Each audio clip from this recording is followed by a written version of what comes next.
السلام علیکم ورحمۃ اللہ وبرکاتہ۔ اعوذ باللہ من الشیطان الرجیم، بسم اللہ الرحمن الرحیم۔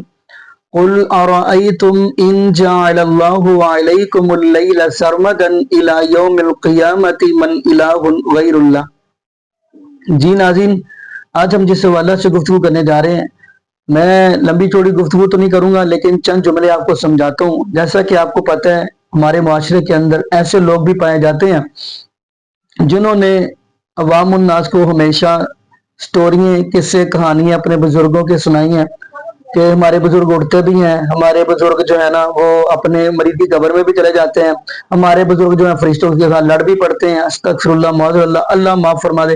ایسی سٹوریاں عوام الناس کو ان لوگوں نے سنائی ہیں۔ لیکن ناظرین، آج جو ہے گفتگو فرمانے جا رہا ہوں، اب ان کے اندر ایسے لوگ بھی پائے جاتے ہیں جو احمد رضا خان بریلوی جو ہے، ناظرین میں ان کے اوپر تنقید نہیں کر رہا، میں اس لیے یہ بات کرتا ہوں کہ جب ہمارے پاس رب العالمین کا قرآن موجود ہے، محبوب علیہ الصلوۃ والسلام کا فرمان موجود ہے، پھر ہم تیسرے چوتھے کی طرف کیوں دیکھیں؟ ان لوگوں نے احمد رضا خان بریلوی کی یعنی کی بھی پوجا شروع کر دی، اور آگے آگے آپ دیکھیں گے، میں آپ کو ویڈیو دکھاؤں گا تو ایک مفتی صاحب کی، وہ بھی آپ سنیں گے، اس سے قبل بھی ہم آپ کو سنوائیں گے، تو وہ اپنے فیصلہ آپ نے کرنا ہے، پھر انشاءاللہ ناظرین آگے ہم بھی گفتگو کریں گے۔ آئیے ناظرین مل کے ویڈیو دیکھتے ہیں۔ اتنا جانتے ہیں ہم ہیں تمہارے کتے، ہم اتنا جانتے ہیں ہم ہیں تمہارے کتے، ہم اس کو چیر دیں گے، ہم اس کو چیر دیں گے، دشمن ہے جو تمہارا، یا اعلیٰ حضرت حضرت، یا اعلیٰ حضرت۔ بت ہیں، ان کی نجاستوں سے بھی اپنے آپ کو دور کرو۔ اچھا، اب یہاں پر عموماً ایک تصور تو یہی ذہن میں جاتا ہے نا کہ یہ وہ بت ہیں کہ جو نارملی عبادت کے لیے بنائے گئے تھے۔ یاد رکھیے گا، اس میں وہ بت بھی داخل ہوتے ہیں اور ایسے بت بھی داخل ہوتے ہیں کہ جن کو بنا کر ایک انسان دینی لحاظ سے رسپیکٹ دینا شروع کر دے، اس لیے کہ یہ سبب غالب ہوا کرتا ہے۔ یہی وہ سبب ہے جو بت پرستی کی طرف لے کے چلا گیا تھا۔ نیک لوگوں کی یادگاروں کے اندر بت بنا لیے گئے تھے، پھر آگے آنے والے سمجھ نہیں پائے، انہی کی عبادت کرنا شروع کر دی۔ اس لیے یاد رکھیے گا، کسی بھی معظم دینی کی آپ بت بنا لیں اور اس کو رسپیکٹ دینا شروع کر دیں، اس چیز کو ہمارا دین بالکل قبول نہیں کر سکتا۔ یہ ایک ضروری چیز ہے۔ یہی وجہ آپ دیکھیں گے آج کل بہت زیادہ مبالغہ ہونا شروع ہو گیا ہے۔ اسی طرح اللہ تعالیٰ نے فرمایا ربی انہن اضللن کثیرا من الناس، حضرت ابراہیم علیہ السلام کے حوالے سے وہ فرماتے ہیں کہ یہ جو بت کی رسپیکٹ ہے معظم دینی ہونے کے حوالے سے، یہ وہ سبب ہے کہ اسی سبب سے کثیر لوگ گمراہ ہو گئے۔ اس چیز کو سمجھنا نہایت ضروری ہے۔ اور ہمارے یہاں بھی آج کل آپ نے دیکھا ہوگا، پاکستان میں تو بہرحال یہ کم ہے، لیکن آپ انڈیا میں دیکھیں گے نا تو وہاں پر بہت زیادہ ان چیزوں کا رجحان ہو گیا، کیونکہ شاید مشرکین کے ساتھ رہتے ہیں تو اس چیز کی ہیبت ان کے دلوں میں ٹوٹ گئی ہے۔ آج کل بھی بہت زیادہ ویڈیو وائرل ہو رہی ہے، آپ نے دیکھا ہوگا شیخ عبد القادر جیلانی رحمۃ اللہ علیہ، ان کی ایک مورتی بنا دی گئی ہے، پھر اس کو رسپیکٹ دینا شروع کر دیا گیا۔ اسی طرح بہت سے مزارات انڈیا کے اندر ایسے بھی ہیں کہ جہاں قبر ہوگی اسی قبر کے بالکل کنارے میں انہی بزرگ کی ہم شکل ایک مورتی بھی بنا کے رکھ دی۔ اسی طرح طواف کے معاملات بھی وہاں دیکھنے میں آ جاتے ہیں۔ تو پاکستان سے زیادہ معاملات تھوڑے خراب ہیں انڈیا کے، اللہ تعالیٰ عافیت عطا فرمائے۔ یہ چیز ضروری ہے، یہ جو ربی انہن اضللن کثیرا من الناس، اس کو ہمیشہ ذہن میں رکھیے۔ معظم دینی کی مورتیاں وغیرہ جب اس کو آپ رسپیکٹ دینا شروع کر دیتے ہیں، یہی وہ سبب ہے جو لوگوں کو گمراہ کر دیتا ہے۔ لوگوں کے نظریات خراب ہو جاتے ہیں، تصور خراب ہو جاتے ہیں۔ پھر مورتی صرف شکل و صورت کے حوالے سے نہیں ہوتی ہے۔ مثال کے طور پر کسی مزار کے اوپر آپ نے دیکھا کہ بھئی مشہور ہو گیا، وہاں ایک پتھر ہے، اس پتھر کو جو اٹھائے گا اس کی منت پوری ہو جائے گی۔ کسی مزار میں کوئی تلوار ہے، اس تلوار کو کوئی اٹھائے گا تو اس کی منت پوری ہو جائے گی۔ یہ جتنے بھی نظریات ہیں ہمارے دین میں اس کی کوئی اصل نہیں بنتی۔ یہ سب کے سب سدے ایک سبب غالب ہے انسان کے نظریات کو، ان کے عقائد کو خراب کرنے کے لیے۔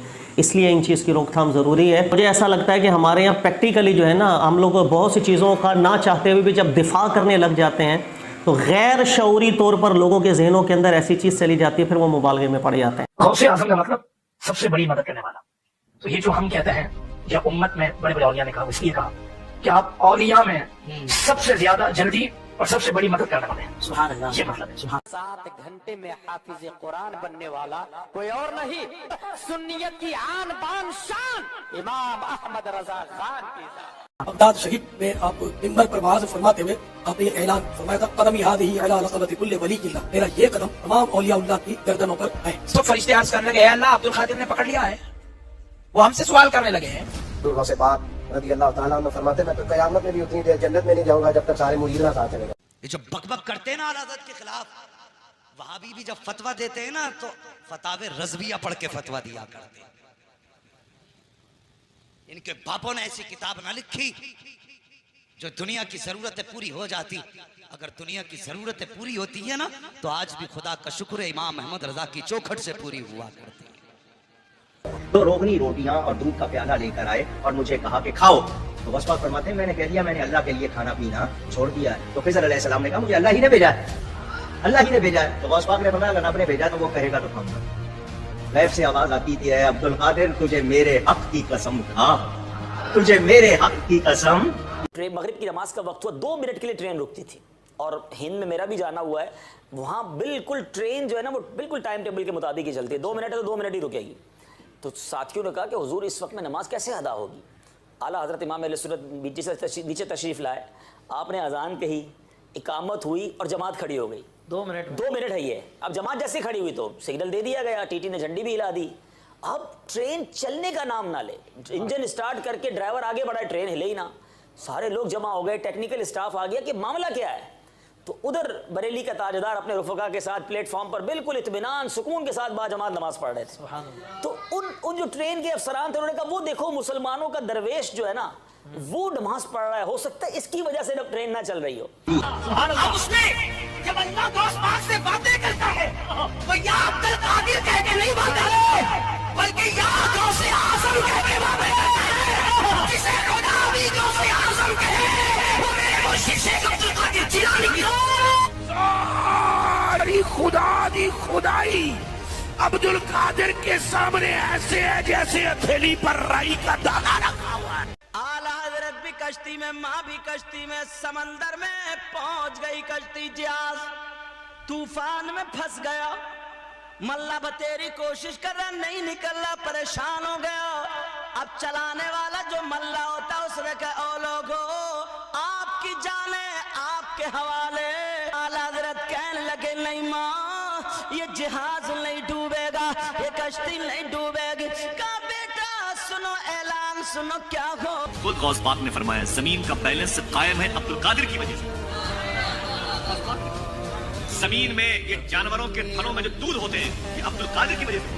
فرمایا غوث اعظم زمین پر جو بچے شفا پاتے ہیں یہ عبد القادر کی وجہ سے. فرماتے غوث پاک بتا دو دنیا والوں سے جس کو خدا کہیں یاد نہ آئے عبد القادر کے جلسے میں آ جائے. فرماتے غوث پاک جس نے نہ دیکھا مدینے والے کو عبد القادر کو دیکھ لے. فرماتے حضور غوث اعظم سرکار جس کو تمنا ہو کعبہ دیکھنے کی عبد القادر کا روضہ دیکھ لے، دربار دیکھ لے. غوث پاک کا حال یہ تھا کہ غوث پاک کا نام کوئی بے وضو لیتا تھا تو وہ مر جاتا تھا. غوث وہ ولی ہے کعبہ جس کے گھر کا طواف کرنے آتا ہے. مصیبت ٹال دینا کام کس کا غوث. بلکہ امام اہل سنت اعلیٰ حضرت نے تو الملفوظ میں یہاں تک بیان فرمایا کہ مومن تو مومن ہے، غریب نواز کی چوکھٹ پر تو کافروں کی بھی جھولی بھری جاتی ہے. میرے پیو دا نام احمد رضائی. ولی جب تک زندہ رہتا ہے وہ تب بھی مدد کرتا ہے، دنیا میں رہ کے وہ مدد تھوڑی کرتا ہے، قبر میں جا کے زیادہ کرتا ہے. وہ لعنت ہے ایسی تہاڈی پڑھائی ہوتے جس نے تانوں اے پڑھایا ہے کہ جدوں ہماری لاج کس کے ہاتھ ہے. بلکہ امام اہل سنت اعلیٰ حضرت نے تو الملفوظ میں یہاں تک بیان فرمایا کہ مومن تو مومن ہے، غریب نواز کی چوکھٹ پر تو کافروں کی بھی جھولی بھری جاتی ہے. اتنا جانتے ہیں ہم ہیں تمہارے کتے، ہم اتنا جانتے ہیں ہم ہیں تمہارے کتے. ہم اس کو چیر دیں گے، ہم اس کو چیر دیں گے، دشمن ہے جو تمہارا. یا اعلیٰ حضرت حضرت یا. جی ناظرین آپ نے یہ ویڈیو ملاحظہ فرمائی. تو ناظرین یہاں پہ میں چند آیتیں قرآن پاک کی آپ کو سنا دیتا ہوں. سورۃ الفاتر ہے. قرآن کہہ رہے ہیں یا ایھا الناس انتم الفقراء الی اللہ واللہ هو الغنی الحمید. فرمایا اللہ رب العالمین کا قرآن کہہ رہا ہے اے لوگو آپ سارے کے سارے فقیر ہو، اللہ غنی ہے، اللہ بادشاہ ہے. تو ناظرین چھوٹے سے سوال ہے میرے چند کہ قرآن کہہ رہے ہیں